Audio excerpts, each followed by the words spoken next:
আমার মনে হয় খুব তাড়াতাড়ি আমাদের এই ঘর ভেঙে পড়বে।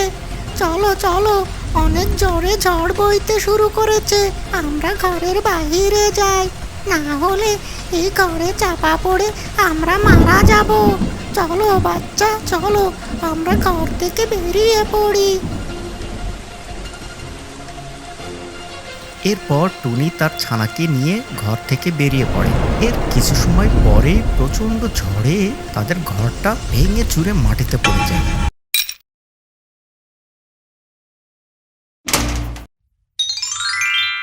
সে অনেক দিন আগের কথা। এক জঙ্গলে টুনি আর তার ছানাকে নিয়ে বেশ ভালোভাবেই জীবনযাপন করছিল। টুনি আর তার ছানা প্রতিদিন খাবার সংগ্রহের জন্য তারা একসাথে বাড়ি থেকে বের হতো।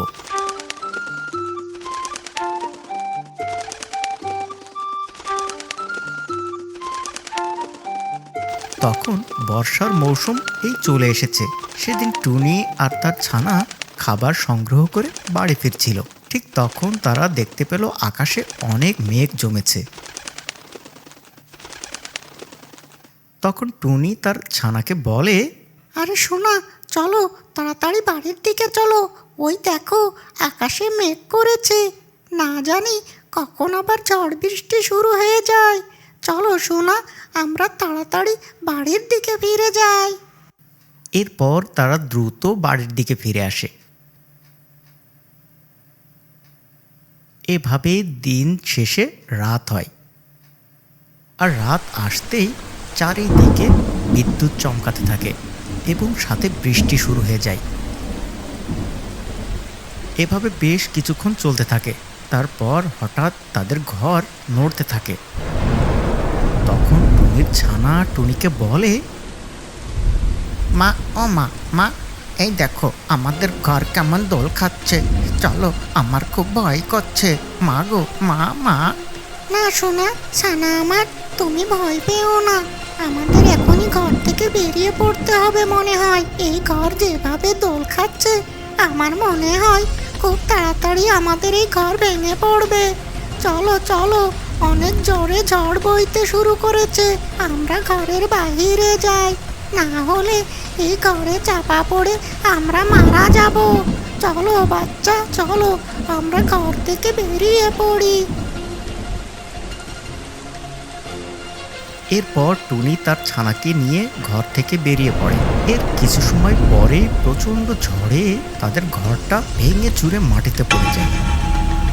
আর তখন টুনি আর তার ছানা পাশের একটা গাছের ডালে বসে সেটা দেখতে পায়। এরপর প্রচণ্ড বৃষ্টিতে ভিজে টুনির ছানা টুনিকে বলতে থাকে, মা মা, আমার খুব ভয় করছে, আর বৃষ্টিতে ভিজে আমার খুব শীত লাগছে, মা তুমি আমাকে কোথাও নিয়ে চলো, আমি এখানে আর থাকতে পারছি না মা, আমার খুব কষ্ট হচ্ছে, মা ও মা মা, আমার খুব ঠান্ডা লাগছে গো মা, চলো চলো।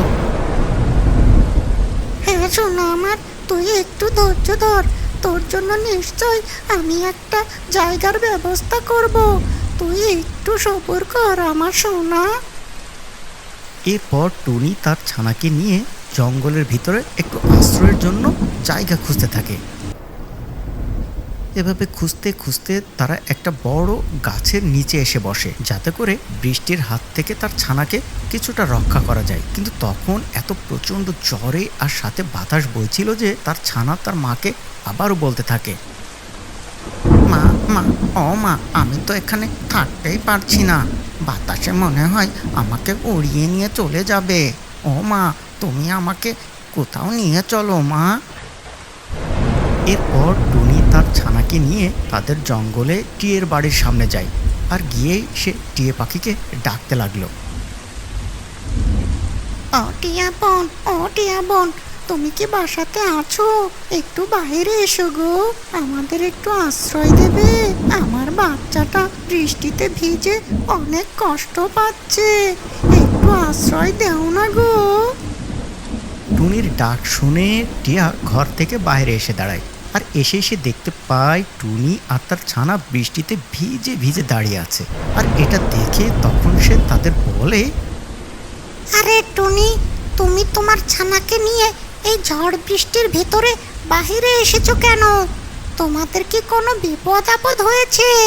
কি হয়েছে? টিয়া বোন আমার, আমাদের ঘরটা প্রচণ্ড বৃষ্টিতে ভেঙে মাটিতে পড়ে গেছে। আমাদের থাকার কোনো জায়গা নেই। আমি আমার ছানাকে নিয়ে অনেক বড় বিপদে পড়েছি। আমাদের একটু আশ্রয় দেবে গো? আরে টুনি, আমার ঘরে তো পেঁচা ভাই এসেছে। আমার ঘরে তো এতটুকু জায়গা নেই যে তোমাদের আশ্রয় দেব। তুমি একটু অন্য জায়গায় দেখো, কারোর ঘরে জায়গা আছে কিনা। এরপর টুনি তার ছানাকে নিয়ে ওখান থেকে মন খারাপ করে নিরুপায় হয়ে আরেকটা বাড়িতে খুঁজতে থাকে। ঠিক সে সময় তারা তাদের জঙ্গলের পাশেই কাকের বাড়ির সামনে আসে, আর কাকের বাড়ির সামনে এসেই তাকে ডাকতে থাকে। কাক, ও কাক ভাই, একটু দরজা খোলো, একটু বাইরে এসো না গো। টুনির ডাক শুনে কাক ঘর থেকে বাইরে এসে আর এসেই দেখতে পায় টুনি আর তার ছানা বাইরে বৃষ্টিতে ভিজছে। তখন টুনি কাককে দেখে বলতে থাকে, ও কাক ভাই, ও কাক ভাই, আমার আর আমার ছানাকে একটু আজকের মতন আশ্রয় দেবে গো? আমার ছানাটা বৃষ্টিতে ভিজে অনেক কষ্ট পাচ্ছে। এই বৃষ্টি বন্ধ হলে আমরা এখান থেকে চলে যাব গো। আমাদের একটু আশ্রয় দাও না গো। বৃষ্টি থেমে গেলেই আমরা চলে যাব। টুনির মুখে কাক এই আশ্রয়ের কথা শুনে সে মনে মনে বলে, বৃষ্টি থামতে থামতে ৩-৪ দিন লেগে যাবে। তাহলে টুনি আর টুনির ছানাকে আমাকে ৫ দিন রাখতে হবে। ওদের জন্য সময় মতন খাবার জোগাড় করে দিতে হবে। এমনিতেই বৃষ্টির জন্য আমার কাছে সামান্য খাবার আছে। না না বাবা, ওদেরকে আমি বাড়িতে রাখতেই পারবো না। দেখি একটা এদিক ওদিক বুঝিয়ে দিই। টুনি, টুনি, আমি তোমাকে আশ্রয় দিতে পারতাম, কিন্তু আমার বাড়িতে এক আত্মীয় এসেছে। তাই আমার বাড়িতে একটু জায়গাও ফাঁকা নেই। তাই আমি তোমাকে আমার বাড়িতে থাকতে দিতে পারছি না। তুমি পাশের অন্য পাখিদের বাড়িতে গিয়ে দেখো কারোর বাড়িতে জায়গা আছে কি না। এই বলে কাক দরজা বন্ধ করে সে ঘরের ভিতরে চলে যায়। তখন টুনি মন খারাপ করে বলতে থাকে, হায় আল্লাহ, এ কি হলো? এখন আমি আমার ছানাকে নিয়ে কোথায় যাব? কে আমাকে একটু আশ্রয় দেবে? আমাকে তো কেউ সাহায্যই করলো না। আল্লাহ, তুমি আমাকে একটু সাহায্য করো। মা, ও মা, তুমি চুপ করে আছো কেন? কিছু বলছো না কেন? এতক্ষণ তো শুধু ঠান্ডা লাগছিল, এখন তো আমার অনেক ক্ষুধাও পেয়েছে। আমি তো আর মনে হয় চলতেই পারবো না। ক্ষুধার কারণে আমার পেট ব্যথা করছে মা। ও মা, আমার খুব ঠান্ডা লাগছে। আমি তো মনে হয় শীতে বরফ হয়ে যাব। ও মা, মা, আমি মনে হয় আর বাঁচবো না। টুনি তার ছানার মুখে এসব কথা শুনে সে যে কি বলে তার ছানাকে সান্ত্বনা দেবে এটাই ভেবে পাচ্ছিল না। তখন সে তার ছানাকে বুকে জড়িয়ে ধরে কান্না করতে লাগলো। এর কিছু সময় পর কোথা থেকে যেন তাদের সামনে একটা পাকা আম এসে পড়ল।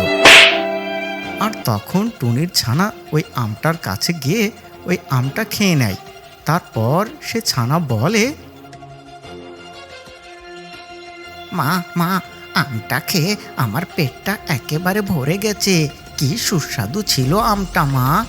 রাত তো নেমে আসলো, এখন আমরা কোথায় যাব? কেউ তো আমাদের সাহায্য করলো না। মা, ও মা, আমার তো ভয় করছে মা। হয় রে ছানা, তুই ঠিকই বলেছিস। রাত তো নেমে আসলো, এখনই আমাদের একটা থাকার জায়গা খুঁজে বের করতে হবে। না হলে তো আমরা দুজনেই অনেক বিপদে পড়ে যাব রে। চল চল, একটু খুঁজে দেখি। এরপর টুনি তার ছানাকে নিয়ে আবার থাকার জায়গা খোঁজার জন্য উড়তে থাকে। এভাবে উড়তে উড়তে তারা এক জঙ্গল ছেড়ে অন্য জঙ্গলে চলে আসে। অন্য জঙ্গলে আসতে তাদের সামনে একটা বড় কাঁঠাল দেখতে পায়। তখন তারা দুজনে ওই কাঁঠালের কাছে লেবে আসে, আর কাছে এসেই দেখতে পায় ওটা আসলে একটা কাঁঠাল না, ওটা ছিল একটা কাঁঠাল বাড়ি। আর এটা দেখেই টুনির ছানা টুনিকে বলে,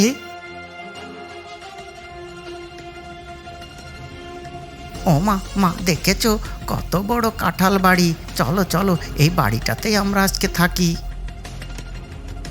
তারপর তারা দুজন ওই কাঁঠালের কাছে গিয়ে যা দেখতে পায় তার জন্য তারা মোটেও প্রস্তুত ছিল না। আসলে ওই কাঁঠাল গাছ ছিল একটা সুন্দর কাঁঠাল বাড়ি। মা মা, এ তো দেখছি সুন্দর একটা কাঁঠাল বাড়ি, কি সুন্দর জানালা দরজা, আবার সিঁড়িও আছে দেখছি। আমাদের জন্য ভালোই হলো, নাকি বলো মা? আমরা আজ থেকে এই কাঁঠাল বাড়িতেই থাকবো, আমাদের আর বৃষ্টিতে ভিজতে হবে না মা। চলো চলো এই বাড়ির ভিতরে আমরা এখনই ঢুকে পড়ি। এরপর টুনি তার ছানাকে নিয়ে ওই কাঁঠাল বাড়ির ভিতরে ঢুকে পড়ে, আর ভিতরে ঢুকে তারা কাউকে দেখতে পায় না। তখন তারা দুজনে ওই বাড়িতে থাকতে শুরু করে। এর কিছু সময় পর তারা ঘুমিয়ে পড়ে।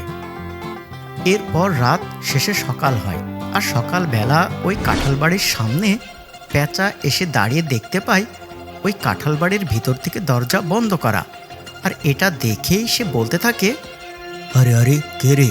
কার এত বড় সাহস আমার ঘরে ঢুকে ভেতর থেকে আবার বন্ধ করে রেখেছে? শিগগির আমার ঘর থেকে বেরিয়ে আয় বলছি। কে আছিস আমার ঘরে? এই, কে আছিস? পেঁচার কথা শুনে টুনি দ্রুত ঘরের বাইরে চলে আসে, আর তখন পেঁচা টুনিকে দেখে বলে, আরে আরে, তোর এত বড় সাহস! তুই আমার অনুমতি না নিয়েই তুই আমার ঘরে আশ্রয় নিয়েছিস। বের হ বলছি, বের হ আমার ঘর থেকে এখনই। না না, আমরা কোথায় যাব? আমাদের থাকার জায়গা নেই। আমরা যখন এখানে এসেছিলাম তখন তো এখানে কেউ ছিল না, তাই আমরা এই ঘরে থেকেছি। আমরা এই ঘর থেকে কোথাও যাচ্ছি না। আরে আরে, আমি তো খাবারের খোঁজে বেরিয়েছিলাম, আর বৃষ্টির কারণে বাড়িতে ফিরতে পারিনি। অমনি ঘরটা তোদের হয়ে গেল। ভালোই ভালোই বের হ বলছি, না হয় দুটোকেই পিটিয়ে পিটিয়ে বের করব। বের হ বলছি, বের হ। এরপর টুনি ওখান থেকে মন খারাপ করে তার ছানাকে নিয়ে ওই কাঁঠাল ঘর থেকে বেরিয়ে পড়ে। যেহেতু এই জঙ্গলটা তাদের কাছে নতুন ছিল, তাই তারা কোনো উপায় না পেয়ে ওই কাঁঠাল বাড়ির পাশেই একটা বড় গাছের উপরে গিয়ে বসে, এবং তারা দুজন অনেক চিন্তায় পড়ে যায়। দুজন কেউ কারোর সাথে কথা বলে না। এভাবে বেশ কিছুক্ষণ চুপচাপ বসেছিল। কিছু সময় পর পেঁচা তার কাঁঠাল বাড়ি থেকে বাহিরে বেরিয়ে পড়ে খাবার সংগ্রহের জন্য। আর বাড়ি থেকে বেরোতেই উপর থেকে একটা ডাল তার শরীরের উপরে পড়ে, আর অমনি সে মাটিতে পড়ে যায় এবং সাংঘাতিকভাবে আঘাত পায়। আর তখন সে ওই ডালের নিচেই চাপা পড়ে বলতে থাকে, আরে বাঁচাও বাঁচাও, কেউ আমাকে সাহায্য করো। হে, কে আছো? বাঁচাও, দয়া করো, আমি তো মরেই গেলাম। এই গাছের চাপায় তো আমি শেষ হয়ে গেলাম। তাড়াতাড়ি আমাকে এখান থেকে উদ্ধার করো, আমি মরে যাচ্ছি। বাঁচাও বাঁচাও। পেঁচার ওই আর্তনাদ শুনে পাশের গাছেই থাকা টুনি আর তার ছানা দ্রুত ওই পেঁচার কাছে লেবে আসে, আর তারা দুজনে অনেক কষ্টে ওই গাছের নিচ থেকে পেঁচাকে উদ্ধার করে। তখন পেঁচা এত সাংঘাতিকভাবে ব্যথা পেয়েছিল যে সে কোনোভাবেই উঠতে পারছিল না। তখন টুনি আর তার ছানা পেঁচাকে ঘরে নিয়ে যায় এবং সেবা যত্ন করে সুস্থ করে তোলে। আর এসব দেখে পেঁচা তার কর্মকাণ্ডের জন্য লজ্জিত হয়। পেঁচা তখন টুনি আর তার ছানার কাছে ক্ষমা চায়, আর পেঁচা তার ভুল বুঝতে পেরে টুনি আর তার ছানাকে তার কাঁঠাল বাড়িতে থাকার জন্য আশ্রয় দেয়। আর তারা আশ্রয় পেয়ে টুনি আর তার ছানা অনেক খুশি হয়। এরপর থেকে টুনি, পেঁচা আর তার ছানা তিনজন মিলেমিশে খুব আনন্দেই পরবর্তী দিনগুলো কাটাতে থাকে।